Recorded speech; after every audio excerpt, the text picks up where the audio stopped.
মাসুম তওবাকারী কেমন? একেবারে নিষ্পাপ মাসুম। ছোট বাচ্চা দেখছেন, ছোট বাচ্চার যেমন গুনাহের কোনো অ্যাকাউন্ট নাই, তেমন ভাবে তওবা যখন মানুষ করে তার গুনাহটা একবারে ধুয়ে মুছে পরিষ্কার হয়ে যায়।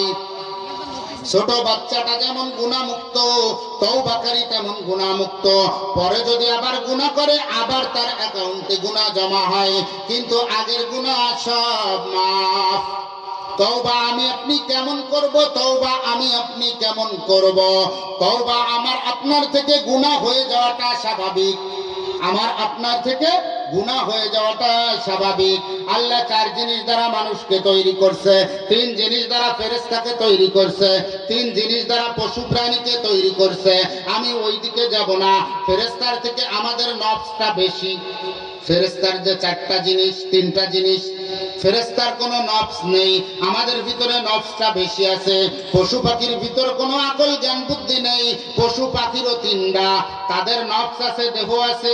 ওই ফেরেশতার সমান সমানে তিনটা আছে, কিন্তু ফেরেশতাকে এখানে নফস দেয়নি, পশু পাখিকে নফস দিয়েছে।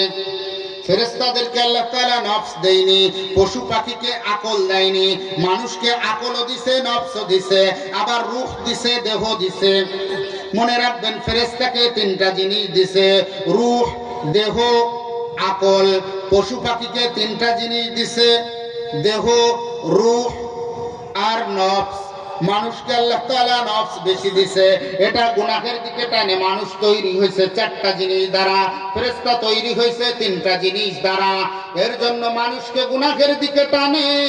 গুনাহের দিকে টানলে মানুষ শুধু চিন্তা করবে যে আমার তো নফস গুনাহের দিকে টানে, এই গুনার থেকে আমি বেঁচে থাকবো। কিসের জন্য বেঁচে থাকবো? জাহান্নাম থেকে বাঁচার জন্য বেঁচে থাকবো, জান্নাতে যাওয়ার জন্য বেঁচে থাকবো। এর জন্য তওবা যেমন ভাবে করা দরকার, যেমন ভাবে তওবা করলে কবুল হয়, তেমন ভাবে আমাকে তওবা করতে হবে। শয়তানি তওবা করলে তওবা কবুল হয় না। শয়তানি তওবা কারে কয় শুনবেন নাকি? হ্যাঁ, এখন আপনাদের সবাইকে বললাম, ভাই 5 ওয়াক্ত নামাজ পড়তে হবে। কে কে পড়বেন হাত তুললেন? সবাই হাত তুললেন। 2 হাত না, এবার 3 হাত তুললেন। 3 হাত তোলার পরে কালকে কিন্তু আর নামাজ 1 ওয়াক্তও পড়লেন না। এই জায়গায় মনে মনে নিয়ত আছে কি জানেন? পাকাপোক্ত নিয়ত যদি থাকে মাশাআল্লাহ, ওটা শয়তানি তওবা না। কিন্তু হাত তোলার সময় নিয়ত আছে কি যে হুজুর যখন কইছে এখন তো নিয়ত করি, তারপরে নামাজ পড়বো না, এটা তো গ্যারান্টি সহকারে, এরে কইলো শয়তানি তওবা। মানে একেবারে বলার সময় নিয়ত আছে যে আমি করব না। এইরকম ভাবে অনেকেই মাহফিল শুনতে আসছে, বাড়ির থেকে নিয়ত করেই আসছে, রাত 12টা পর্যন্ত মাহফিল শুনবো। ফজর নামাজ অন্যদিন তো যায় একটু পড়ি, বোর ঠেলায় হোক, মায়ের ঠেলায় হোক, ভাইয়ের ঠেলায় হোক, আব্বার ঠেলায় হোক। কালকে সারা রাত মাহফিল শুনে এসে ফজর নামাজ পড়বই না, পাকাপোক্ত নিয়ত, এরে কয় হলো শয়তানি তওবা, এরে কয় হলো শয়তানি তওবা। কিন্তু আমার কথা শুনে হৃদয়টা গলে গেল, অন্য আরেকজনের কথা শুনে হৃদয়টা গলে গেল। সঙ্গে সঙ্গে নিয়ত করে নিলাম কালকের থেকে 5 ওয়াক্ত নামাজ পড়ব। 2 হাত উঁচু করে নিলাম, 5 ওয়াক্ত নামাজ পড়ব। কিন্তু নিয়ত ছিল ইনকেস একেবারে পাকাপোক্ত নিয়ত। কিন্তু আমি ফজরের নামাজ পড়তে পারলাম না, জোহরের নামাজ পড়তে পারলাম না, নামাজি হতে পারলাম না। এরে কিন্তু শয়তানি নিয়ত আর শয়তানি তওবা বলে না। খালেস দিলে তওবা কেমন করতে হয় এটা শিখতে হবে সাহাবা একরামের কাছ থেকে।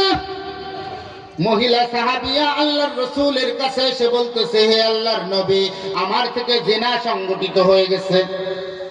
কয় হুজুর, নাম এর আগে ইসলামী সঙ্গীত শিল্পী লেখা আসতো, সঙ্গীতটাও শুনলেন না? ওয়াজে 1 লাইনে গেছি, আর 1 লাইনে ফিরতে পারতেছি না। এ কয়টা পর্যন্ত চালাবো? কেউ কেউ উঠে বাড়ি চলে যাচ্ছে, ও পিছন থেকে কেউ যাচ্ছে, নাকি পিসাব করতে যাচ্ছে? তাহলে কি আমাদের মহিবুল্লাহ ভাইয়ের মতো নষ্ট হয়ে গেছে? খেয়াল করে শোনেন তওবা কেমন করতে হবে। মহিলা সাহাবিয়া এসে বলতেছে, আল্লাহর নবী, আমার থেকে তো জিনা সংগঠিত হয়ে গেছে। এখন আমি আখিরাতে কোনো শাস্তি নিতে চাই না, কবরে যেয়ে কোনো শাস্তি নিতে চাই না, হাসরের ময়দানে গিয়ে কোনো শাস্তি নিতে চাই না। মিজানের পাল্লায় গিয়ে ধরা পড়তে চাই না, আমার দুনিয়ার থেকে শাস্তি দিয়ে দেন।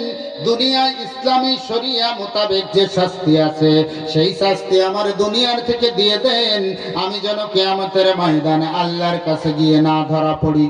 খেয়াল করে শুনবেন, খেয়াল করে শুনবেন, খেয়াল করে শুনবেন। মহিলা সাহাবী এসে বললে, আল্লাহর নবী একদিক থেকে ঘুরায় মুখ আর একদিকে ঘুরায় বসছে, মহিলাটা যেন আর না আসে। মহিলাটা আবার ওই দিক দিয়ে ঘুরে যে আল্লাহর নবীর সামনে বসে বলে, হে আল্লাহর নবী, আমার থেকে জিনা সংগঠিত হয়ে গেছে। আল্লাহর নবী আবার ঘুরে বসছে, মহিলা আবার ঘুরে যেয়ে বলতেছে, হে আল্লাহর নবী, আমার থেকে জিনা সংগঠিত হয়ে গেছে, আমার যা শাস্তি দেবার দুনিয়ার থেকে দিয়ে দেন, আমি আখিরাতে আল্লাহর কাঠগড়ায় দাঁড়াতে চাই না, ধরা পড়তে চাই না, আমার এই দুনিয়ার থেকে শাস্তি যা দেবার দিয়ে দেন। আল্লাহর নবী বলে, তিনবার স্বীকারোক্তি যখন দিয়েছে, এখন তো ইসলামী শরিয়া অনুযায়ী তোমার উপরে রজম ফরজ হয়ে গেছে। পাথর মেরে হত্যা করাকে রজম বলে, এখন তো পাথর মেরে তোমাকে হত্যা করে দিতে হবে। আল্লাহর নবী তারপরে একটা শেষ চেষ্টা করলেন যে মহিলাকে যে কোনো ভাবে বাঁচানো যায় কিনা। আল্লাহর নবী বলতেছে, হ্যাঁ আমার মহিলা সাহাবিয়া রে, তুমি যে জিনা করছো, এই জিনার দ্বারা তোমার গর্ভে কোনো সন্তান আসছে নাকি? বলে যে আল্লাহর নবী, জিনা তো করছি অনেক দিন আগে, মনে হয় গর্ভে সন্তান এসে গেছে, এরপরেই আমার হুঁশ হয়েছে, আমার তওবা করার মন হয়েছে। এতদিন আমি একটা দ্বিধাদ্বন্দ্বে ভুগতেছিলাম, কিন্তু চিন্তা করে দেখলাম দ্বিধাদ্বন্দ্ব করে আর লাভ নাই। দুনিয়ার শাস্তি কোনো বড় শাস্তি না, জাহান্নামের শাস্তি অনেক বড় শাস্তি। কিয়ামতে আল্লাহর আদালতে যদি পাকড়াও হয়ে যায় কোনো উপায় থাকবে না। এখন যদি রাসূলের দরবার থেকে পাকড়াও হয়ে শরিয়া মোতাবেক আমার যদি বিচার হয়ে যায়, আল্লাহ হয়তো আমাকে মাফ করে দিবেন, কিন্তু ওই কিয়ামতের ময়দানে গিয়ে যদি আমি ধরা পড়ে যাই, আমার আর কোনো উপায় থাকবে না। এর জন্য আমি দ্বিধাদ্বন্দ্বে ভুগতেছিলাম, এর জন্য আমার দেরি হয়েছে। এখন আমি একেবারে পাকাপোক্ত নিয়ত করছি, এবং তিন পাশে ঘুরে বসছেন, তারপরেও আমি স্বীকারোক্তি এই কারণে দিয়েছি, আমি যদি তিনবার স্বীকারোক্তি দিয়ে দেই, তাহলে আপনি আমাকে পাথর মেরে হত্যা করতে বাধ্য হবেন। আল্লাহর নবী বলতেছে, দেখি চেষ্টা করে দেখি, শেষ চেষ্টা মহিলাকে বাঁচানো যায় কিনা। মহিলা সাহাবিয়াকে বলতেছে, ও আমার সাহাবিয়া, তুমি জিনা করছো ঠিক আছে, তোমার গুনাহ হয়েছে, তুমি যদি গোপনে আল্লাহর কাছে তওবা করে নিতে, আল্লাহ মাফ করে দিত, কিন্তু এখন তো প্রকাশ্যে সেই ইসলামী শরিয়া মোতাবেক যে শাস্তি, এটা তোমার উপরে আরোপ হবে। কিন্তু তোমার উপরে তো আমি এই শাস্তি আরোপ করব, কিন্তু তোমার পেটে গর্ভের ভিতরে যে সন্তান এসে গেছে, ওই সন্তান তো কোনো গুনাহ করে নাই। এখন যদি তোমার উপরে আমি শাস্তি আরোপ করি, তোমারে তো রজম করে শরিয়া মোতাবেক শাস্তি দিয়ে দিলাম, কিন্তু ওই বাচ্চাটা যদি কিয়ামতের ময়দানে এসে দাঁড়ায়, হে নবী, আপনি তো ছিলেন রাহমাতুল লিল আলামিন, আমার মা তো জিনা করছিল, মায়ের উপরে আপনি শাস্তি আরোপ করলেন, কিন্তু আমি তো ছোট্ট শিশু গর্ভে ছিলাম, আমার উপরে কেন আপনি শাস্তি আরোপ করলেন? এটা যদি প্রশ্ন উত্থাপন করে, আমি ওই কিয়ামতের ময়দানে তোমার এই সন্তানের জবাব দিতে পারবো না। এর জন্য আমার সাহাবিয়া, তুমি একটি কাজ করো, যতদিন পর্যন্ত তোমার সন্তান ভূমিষ্ঠ না হয়, ততদিন পর্যন্ত অপেক্ষা করো। যখন তোমার সন্তানটা ভূমিষ্ঠ হয়ে যাবে, তখন তুমি আসিও, তখন তুমি আসলে ও তোমার সন্তানটাকে রেখে দিব এবং তোমাকে পাথর মেরে হত্যা করে দিব।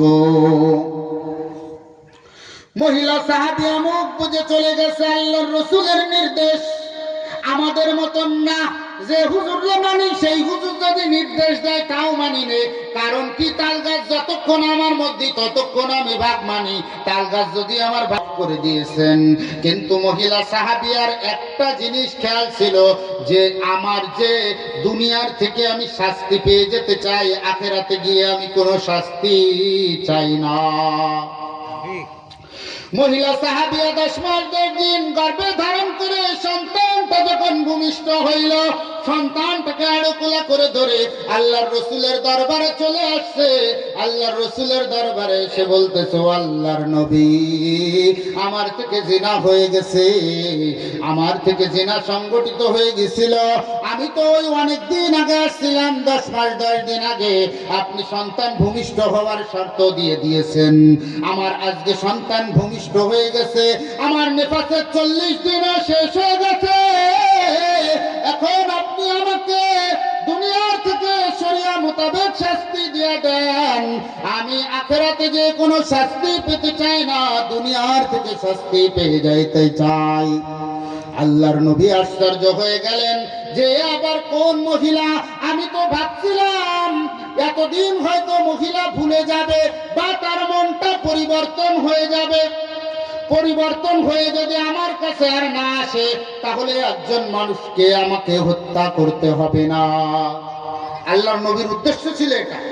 যদি মহিলা না আসে, মানুষের মন তো পরিবর্তনশীল, পরিবর্তনশীল না? পরিবর্তন